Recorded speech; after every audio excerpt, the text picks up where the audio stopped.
Okay, this is a field prep for electronics. I like to take the cover off, just take the grounding nut off, and that way I can work on it. This is a 400 series. So ADI or whatever distributor that you have, they do sell the power cables, but just had an X1 laying around. So use a knockout right here on the side, knot it up there so it doesn't get all, so nobody can pull it out there. Again, this is just visual field practice. A lot of times people will put it down here, but then when you're sliding in batteries, ooch, you got a problem. These come with, all the little doodads come with the boxes.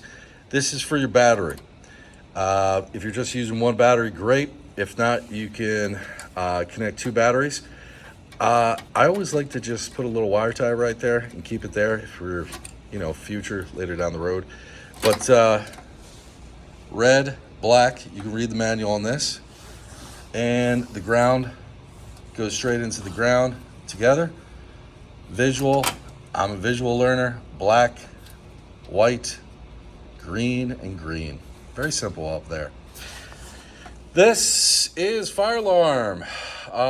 So if I'm just doing mags, I'll put it right here. That way if this trips, it will hit your mag locks because you guys all know in a fire, it's got to release the doors. Strikes are no big deal. If you're powering strikes, I would usually typically put them here or not include that, but I just put that in there anyway. So, and I'll land my strikes right here, mag locks right here. Just as much, they come with this. So you will talk to your fire alarm relay guy, fire alarm vendor. If you are the fire alarm people, then mazel tov, you know exactly what to do.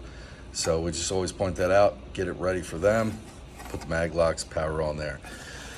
There's a lot more technical manuals, but this is just visual. I'm a visual guy, and this is fast and furious of how you do it. And part 2 will be what goes where.